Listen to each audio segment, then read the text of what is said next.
don't mind. Yeah? The design is I think it's still. You're all architecture or design student? I am Architect. design. Okay. We are multidisciplinary, so we have engineers, designers, Oh. sometimes even like more business-oriented people. So the lab is It's like very- it's like a meeting place for all the people from different educations to work with robots. Oh, nice. Yeah. So it's a really multidisciplinary tour right now. Yeah, more or less. Yeah, yeah. We do fashion, product design, architecture, etc. Yeah, and advertising, so a lot of disciplines. Yeah. Okay, nice. Well, I will introduce myself, I think. You are the last two, right? Yes. Welcome all at the Stadstuin in Utrecht. This, we are now at the Stadstuin, and this is totally kind of a separate structure. This is an old factory, a train factory from like 200 years ago, and we made some offices in here. That's an old company of Sustainer.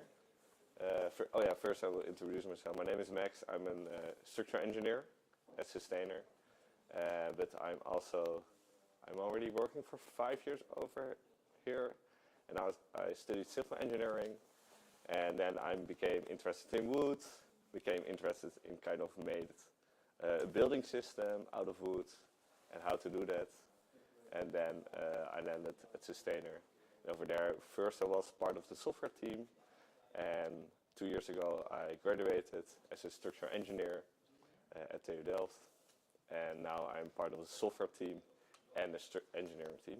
So kind of I want to combine things because the structural engineering industry is really conservative. They're not really that much parameter tools like Grasshopper or other type of programming languages. So that is what I'm doing. If you have some questions, about that, you can ask them later. And where are we now? We are at the Stadstuin, and this is designed like 4 years ago by Sustainer. It's now a separate company. It's called Respace, and it's totally made out of wood, timber. So that's it. That's Laura. Okay. I don't know what the plan is.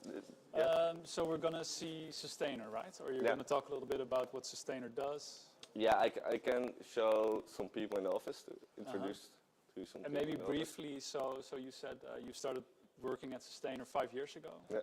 And Sustainer uses some kind of parametric processes, and they do that for customers in the building industry. Yeah.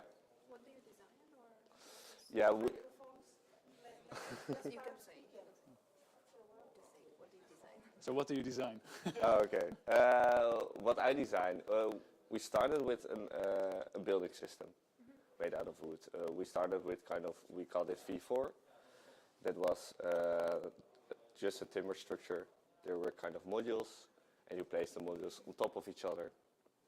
I don't know if I don't have any images, but and so there's a structural engineer in that part, and there was not very much known about how to make structures out of timber with more than 2 layers, and how to make your building stable.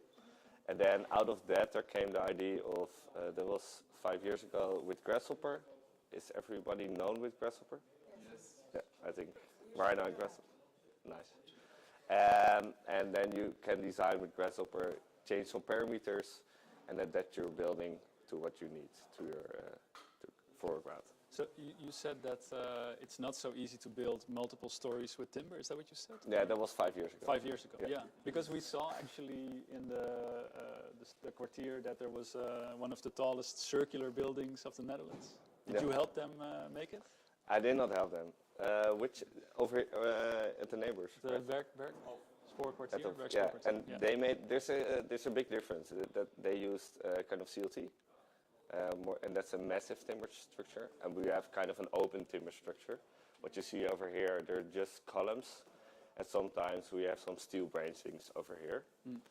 So that's also interesting. So most of the time when you read the newspaper and there's something, you read something about timber structures, it's always, I think 90% is about mass timber. But we used just houtskelettbouw. Yeah, that as our module structure. And houtskelettbouw is, what's the translation? Wooden frame structure, framing structure. Yeah, so basically with massive wood, not laminated. Yeah, we use laminated wood, laminated veneer lumber instead of cross-laminated timber. And what is the advantage of that? Yeah, your design flexibility is higher because otherwise, yeah, you have a lot of waste, and you also the weight of your building is lower. It has also some disadvantages, cons, but I think those are the main. Because also the price of timber is really high, and if you have less wood in your building is more feasible instead of economic. So, I found the microphone. yeah. Is it? Yeah. Okay. So did I understand correctly? It's pretty much like almost like a prefab system or like a constructor, no, of the like timber structures that is not usually more than how many floors? Like relatively low. The maximum that we have built is now four floors. Okay, yeah. And do you target more like temporary kind of purposes for your structures? Or No. no? It's not temporary. It's fixed. It's designed for 50 years. I think. Okay.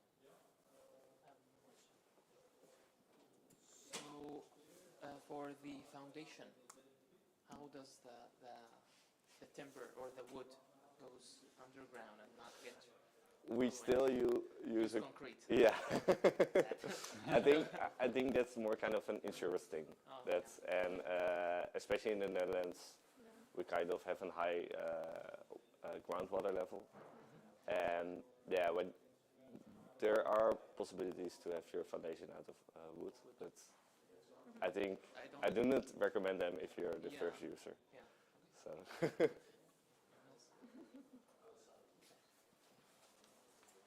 You mentioned grasshopper right away, so I'm going to maybe address that. Basically, you have a parametric system of parts in wood that you can adjust to different locations, to different needs, and basically you have the design to manufacturing workflow organized. Is that it? Yeah. Okay, basically we started with, sorry, the door doesn't open. We started with, yeah, we will walk a little bit more over there. You build an orthogonal building, or you have to change your scripts like every month, and that costs a lot of labor and time, etc. So we have now our own kind of design tool inside Rhino, and we create building parts with Grasshopper. So with Grasshopper, you have some engineers or some Grasshopper designers, parametric designers we call them, and they design parts for the building system.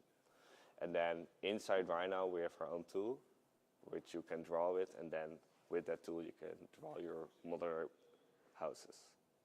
And then everything is kind of connected, so all the details are in, and we have specific layers, so we have a really low layer just to have your volume right of your building. And in the end, you also can have detailed drawings or EFC drawings out of it. And Do you do the production of these homes yourselves? No, we don't do the production. We just deliver the drawings to a manufacturer, and they manufacture the houses. Is it always the same manufacturer? For now, yeah. For now, it's always the same manufacturer. And do you then get also feedback that when they manufacture something and it doesn't work, you need to adjust your drawings? Yeah, we get feedback. Yeah, that's the way how it goes now. So that's also an interesting part about the prefab building industry. Most of the time, they have really big projects, and they make like already 1,000 buildings or houses, and then they get feedback of something is wrong. But if you start really at the bottom, just start with one house, then build 2 houses, then build 4 houses, just like we did. We discover a lot of The error rate yeah, the error goes rate diminishes, lower. becomes lower. And are you using like Rhino used for the facade? Are you using also Rhino to make the facade, or it's also for the construction? Rhino, Like the outside of the building. the facade, the gevel. Yeah, we use. Yeah, that's all in the building too. Okay. So you can also have for example, I think I don't have any examples now. I should open my computer now. But this is also your design, right? Or not? This is not my design. No, but From Sustainer. So back on your question. Yeah, you can generate facades and you can generate everything in it. Yeah. And yeah, sorry. So this is what we're seeing here, this structure, where your office basically is. Yeah. Didn't you say that you also made the plans for this? Yeah, we 5 years ago there were kind of two big projects: design a modular building system for houses, and there was a separate project about there are a lot of big loads of factories, buildings in the Netherlands that are empty, and this was, I think, this was the first project to create offices inside a building, because there are other building rules made with a prefab timber system, and the maximum height can be till 2, and there's also one in Delft, I think, delivered, and there are some other ones coming, and that company is called Respace, and that's kind of a spin-off of Sustainer. So they had enough tasks to have our own business. Ah, okay. So Respace does the kind of furnishing of old warehouses for offices. Yeah. Yeah. Yeah. Yeah. And they're also with their office here, Respace. No, Respace is in Amersfoort or Hilversum. Okay. So, yeah. So, like as a company, do you sell, let's say, your final product is a house, right? That you can configure, or that's how it works? Yeah, it's more the map. So there's still discussions about that. What's your product actually? So you can have your building system, but most of the modular building system just fits one particular map. For example, just orthogonal square. But if you already have a triangle map, does your building fit in it? And we try to adapt our building system just that it fits in every map. Of course, one map is the most efficient way, but if you look at the building industry now, the prefab building industry, every building system just fits one map. And then you create kind of only, just volume boxes instead of just houses. So that's more my opinion. But we try to, our product, I think, is the map itself. So try to fit your building system inside a map, and yeah. By map? Platgrond, the plot. Yeah, the plot of your Floor plan. Yeah, floor plan, ground plan. Yeah. Okay, but and your clients then come to you, and they, or I mean, No. tell me if I'm wrong, yeah. And then you sort of design with a system that you developed, right, with them, and then you send the construction drawings to the manufacturer, and then it's a manufacturer's kind of problem, to build it. Yeah, or I'm a little bit lost in the map. Yeah, I know what you mean. And normally, kind of, you have a project manager or something, or a project developer, and then he has a plot or a map, and he wants to have a building on it. Then he's going to an architect, and the architect is kind of maybe delivering a design of a preliminary design, and he's going to the constructor, and then at the end of all those ropes, there is a building. But for us, it's more like, we have a large contract with TBE, and TBE now, we used to arrange kind of also the business side. There's still a business side running in our office, but TBE uses our building system. So they built a whole factory for it. Okay. It's called Gewoonhoud. And Gewoonhoud, in that factory, our houses are produced. And they also have to have their business plan. So it's more like they use our building system we designed, because at some point they said, oh, we want to have a timber building system. Oh, you like to have the best fit. So we're going to use your building system. So your product is pretty much software, no? Yeah, Then- it's software combined with engineering. Sure, but it's Yeah. a software. It's a service, Or I more would say. Yeah, than it's a that. service. Yeah, It's a service. it's more kind of a service. It's a service with Know-how. Yeah. proprietary developed software. Yeah, yeah, okay. No, yeah. Can you tell me how your Rhino, let's say, building system, this is a tool that you have developed in-house, specific for this building system. And is it a sort of BIM model? How does it compare? How do you do structural engineering on those models? Do you do, what kind of, let's say, what kind of design or engineering processes do you do on your software? Engineering processes. It starts with a very sketch design, and we started with just modules, and modules are just boxes with a length and a height and a width. Then you have your limitations based on transport, because if it's going to be too big, your transport costs are too high. So that maximizes the dimension of your boxes. Then you need to have a certain height to live in, to stand. So those are all the kind of limitations you have. If you have them on paper, then you design your system. And then you need, of course, a structural engineer for dimensioning all your structural elements. And after that, you have an acoustical engineer and a facade engineer. All those people are involved. And then, in the end, it always comes to the details, but culture building together. So you work at the level, when we were describing the steps and who intervenes in this process, we saw there was the architect at some point, and there was also the builder or the contractor at some point.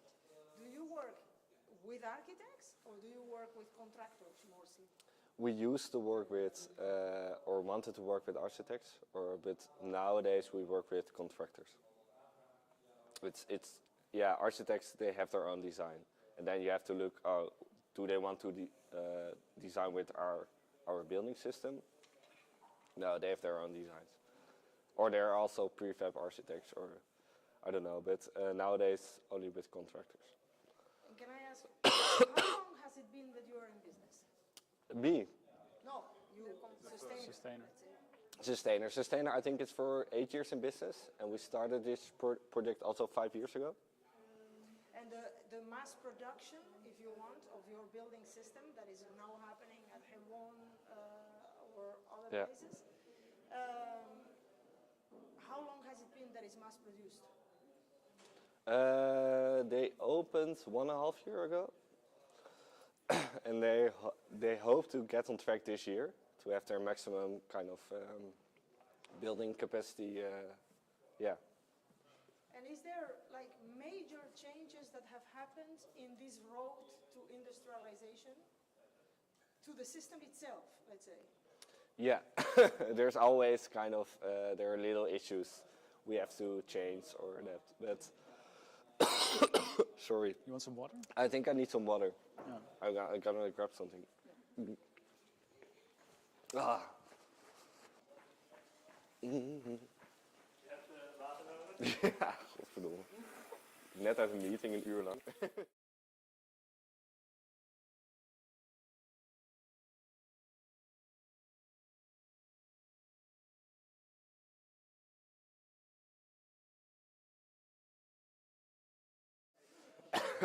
take it from here. Yeah. So I was saying, if now you have your building system being mass produced, so at an industrial scale, you could say. And my question was, in this last 8 years since you began, have there been major changes to the building system itself because of this road to industrialization? Yeah, we hope there's going to be some changes, but that depends on kind of the collaboration between us and the factory, and I think that needs to have a change if we can do that. But there is not a major change in our building system itself. So for them, our building system is kind of finalized because they just want to have five typologies of buildings. So we deliver them the drawings, and those buildings can be built with our building system. And by typology, you mean building system typology or building typology as in an architectural typology? Yeah. I say architecture. I always talking about architectural typologies in that case. And what does that say about your parametric design system? Then we can deliver a fast. Yeah, we can deliver those typologies really fast. And if you use, for example, other modern building systems, they have to redesign their building system every time over and over again. And if you have a parametricized building system, you can just do that. Does it also have to be certified over and over again if you change the geometry? No. No? Yeah, in the end, always a structural engineer has to kind of sign the document that it's good. But I think for 99% of the cases, your limitations, you already know your limitations up front because you design that at the start. What do we want to have? But in the end, it would be nice, for example, if you have a 10 high building, that there are already some parts in your building system, also in your module, that change automatically. Because it knows, oh, I have 10 columns above me. Yeah, but then you need to change your details. Your details become and you more want to expensive. you want to feed it up. That is that's step-by-step approach. Yeah, So yeah. you cannot have that Yeah. at the first case. Yeah. That's I think a years. Yeah. One follow-up question. You said we have a parametric model, so if an architect comes with a different design, we can adapt very quickly.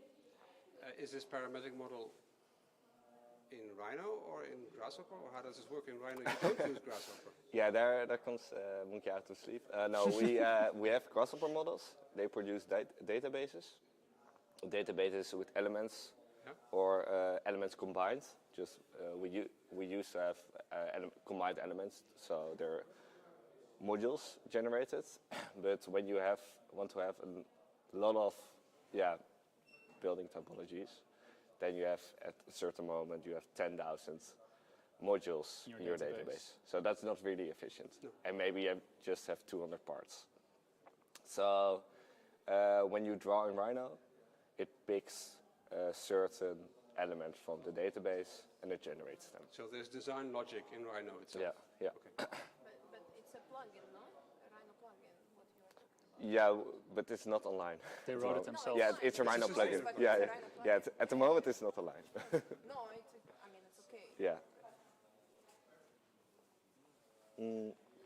Okay. I have another. Oh. Okay, when we are standing here, to me it looks like we are inhabiting a building made out of kit of parts, right? It's like almost like the parts are easy to assemble.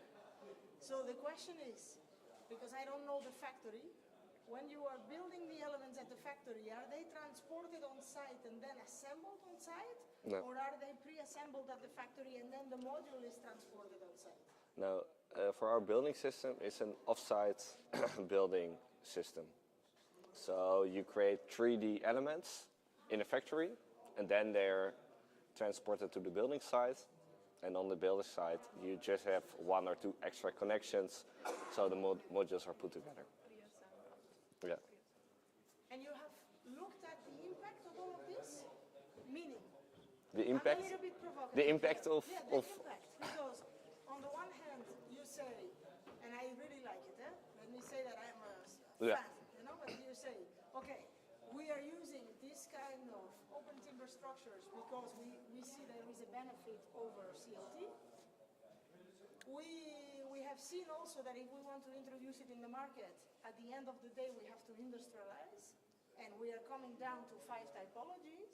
If we really want to make, and you start creating impact from the fact that you are introducing so many modules in the market, right? With a bio-based material, with a kind of all these pluses.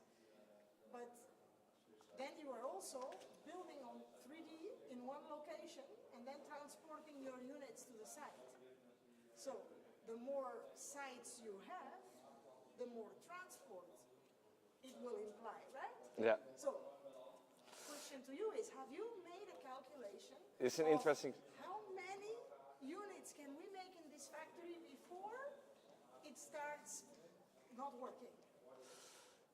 There's a break-even point, of course, that you, but you're talking about the extra amount of transportations that you need for a 3D building system instead of 2D or 1D. There are multiple discussions about this topic, also inside the company. But yeah, I think, for example, in the United States, they say 2D is preferred above 3D. Because a 2D building system, yeah, you're not transporting any air volume. And in 3D, Netherlands is really small, that's my opinion. And when an area is really small, yeah, you can just dance, and the benefits are higher than the Because the it's a disadvantages. controlled environment to put parts together. Yeah. And your building speed is higher because everything is controlled inside the factory, and there's less waste. We're going back to the looks of it, yeah, because this looks like a kit of parts. Yeah. So the thing is, you could say, it's made out of parts so that it's easy to assemble and many people can assemble. No, that's not it, because the buildings are assembled somewhere else. So, does it look like a kit of parts because it's cool? It looks cool? Or does it look like a kit of parts because you are thinking of disassembling at some point? This can be disassembled and totally built up at another place. And This this is some- a kit of parts, because I have the pictures when it was made. And this is the way it was, well, look around. Yeah, I know. It was a stack of Yeah. wooden beams. It was just a stack of beams, yeah, on a pallet, yeah. So on this location, it was built as a kit of parts. Yeah, and this is just a 2D or 1D building system. Give the name. This is not a 3D building system because it's bought as a kit of parts and totally built up here. This is something different. And But have you disassembled already any of your units or not? there are, I think, our fourth V1 module. I was not part of the company that time, but that one is assembled and disassembled and assembled again. And what did you learn from the disassembly process? Yeah, it took more time than expected, they said. So. And the wood, was it, let's say, bended? Was it, how do you experience, let's say, one thing is, because I think here we see clear, the building system design will allow or not allow for the assembly, but then the other thing is the performance of wood itself, when it has been in this position lives. or in that position, it will have an effect because it's a live material. Yeah, for wood, the best way to describe it, what is the moisture content in the air? So this building is totally relegated by airco or manufacturer. There's it's a closed, how do you call it? Controlled, closed environment. Yeah, there's a typical term for it. But and then I think your wood, you can just use it again and again. But if it's an open environment, I think then there's some, you have to, And do you build structures for outside? Yeah, our houses are for outside. Yeah, do your designs take into account the preserving the wood? So that the environment, the conditions for the wood are good. Yeah. Is that also part of your design? You have your facades, so that is always the perimeter of your building, and we can use it over and over again. And we haven't seen our oldest house is 5 years old. Yeah, 5 to 8 years old, and there are not any complaints about it. Yeah. There has been one on Funda last month, so it was nice. So I think they're still satisfied about it. Of course, if you are the first with a timber house, there are always some complaints, and some things can be done better, but you have to start at some point. And timber and parametric structures lend themselves to each other because of the CNC milling benefit. Yeah. Last thing. Yeah, it's okay. In the fact, because it would be really, factory now. So we've spoken to you, and then now we can, if we visited the factory, that would be perfect. And in fact, we are organizing a visit to factories, so that would be super nice. And I have no clue of the technology that you have in the factory, so I'm speaking without any knowledge, let's say. But do you have robotics on the factory?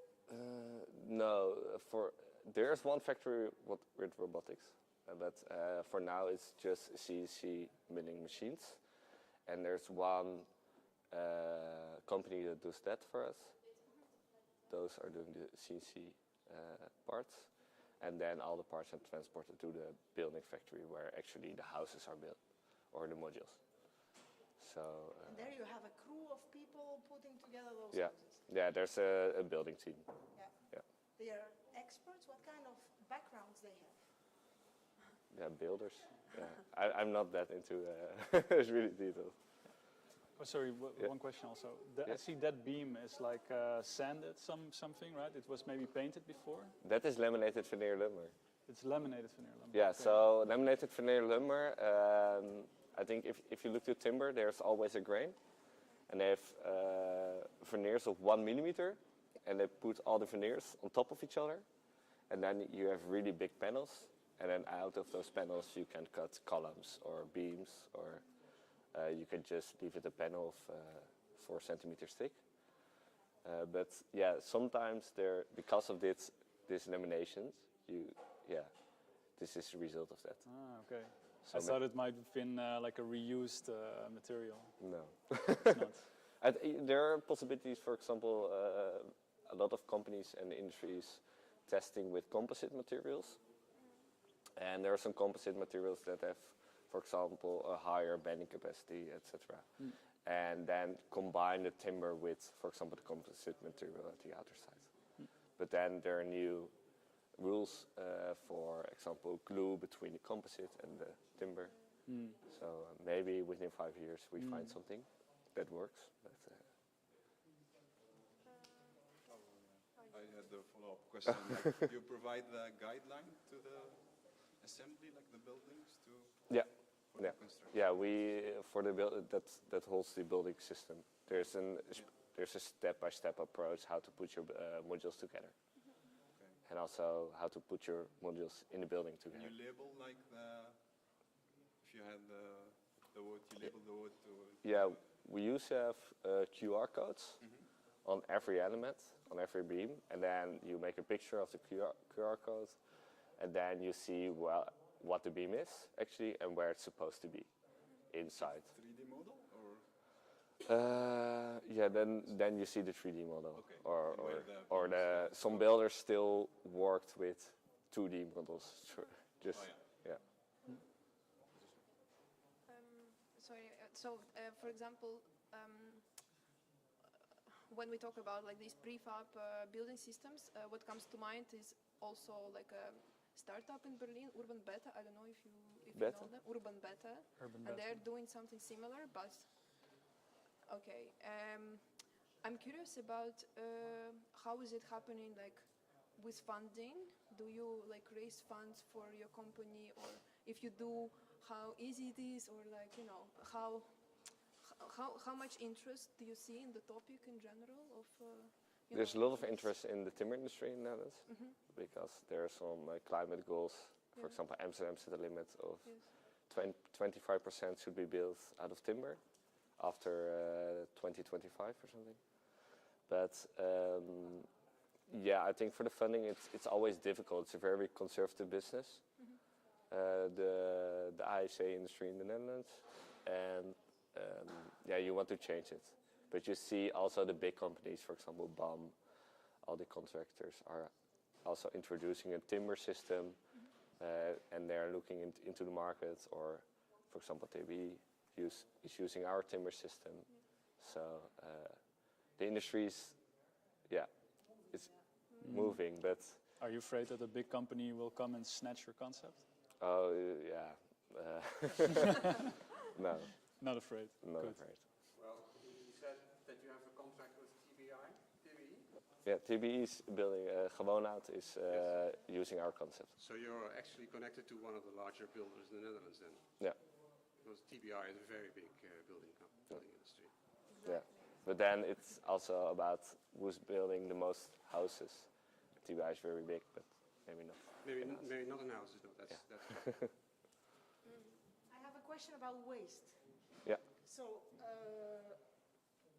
you have designed a building system. You tell the story about it being parametric, that it can be adjusted to different plots. There is a moment.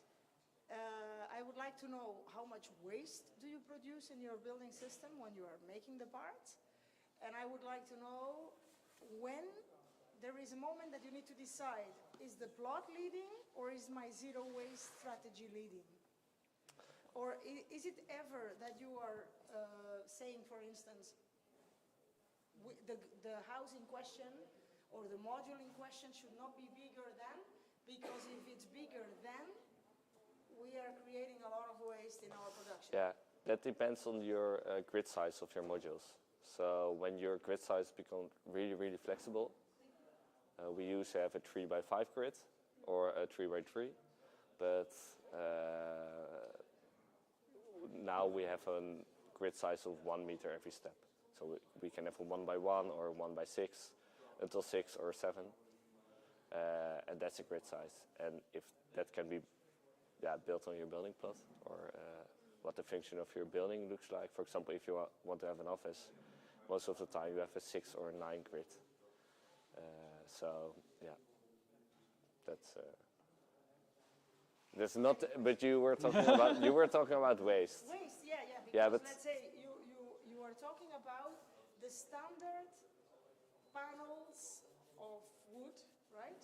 And I suppose you have your system connected to the standard dimensions or the American You mean the system supply of of wood the... industry. the supplier of the wood. Yes. Oh yeah. We order our wood at Metsä Wood, and Metsä Wood is just producing all the elements. Yes, and Not so I many think then. Marta's asking Yeah. whether you adjust your design to the supply to minimize Yeah. waste. No, not exactly. But sometimes you have some limitations. For example, they say we can have a maximum width size for the panel of 3 meters, but they can also make larger panels. But then the price or the cost increases, for example. So those are more your boundaries. What do you want? For example, if it's just a standard product of Metsä Wood, of course, then it's cheaper. But if it's more like customized, then it's always, it has more cost. So, but in the waste itself in Metsä Wood, we do not think about that. But we think about, for example, when we have a panel and we want to CNC mill elements out of it, then we want to have less waste as possible. Yes, then you Yeah. nest. Sorry? You nest. Yeah, your parts. we nest our parts. Yeah. Yeah. And the other question that comes is like, okay, your whole building system is based on wood. We know that wood prices are rising, that the wood supply is decreasing. How do you look at the future based on these two very interesting parameters? I think the reuse of materials becomes more and more important, not only for wood, but also for steel, because concrete, we cannot talk about reuse now, but maybe in the future. I see it as an uitdaging and a kind of Challenge. a challenge to do that. So you are a structural engineer. Yeah. Let's take on that challenge. Let's imagine we are 5 years from now, yeah? And in your building system, you are designing your building system and you know that part of the wood supply will come from your current supplier and part of your wood supply will come from circular sources, say, as an example. How do you think is going to make your work more difficult, or how do you think you could embrace the fact that there could be a hybrid structure where part of the wood is circular and part of the wood is original? Yeah, I think the first challenge is that we have to start now, because if you have, for example, other details, if you look at those beams, maybe you have to remill those beams because we cannot use that end that's slightly angled. So that you're sure maybe we still have the same detail over 20 years, but if we have not, yeah, maybe we need to cut something off and remake our beams. But yeah, I think it's still an interesting topic. There are many discussions about that topic, also who's paying it. And I think that's the biggest question for now, because we can design with it. And if there are going to be more business cases for this topic, there's also more interesting topics for the structural engineers. For example, is the maximum capacity still the same from structural purposes? But there is where I was going. Oh yeah, but we do not know yet. Yeah. You want to know the life of that element in order to know, and I think you want to do some testing on the element. Yeah. In order to know what is its current capacity, right? Yeah. You cannot take it as a given that it comes out of the shelf with this kind of capacity or this kind of quality. Yeah. So what would it require in your view? What do I require? Yeah, I don't know for now. Sorry. It's a difficult question. Yeah. I think all buildings are most of the cases designed for 50 years. So then, yeah, it's still an open question, I think.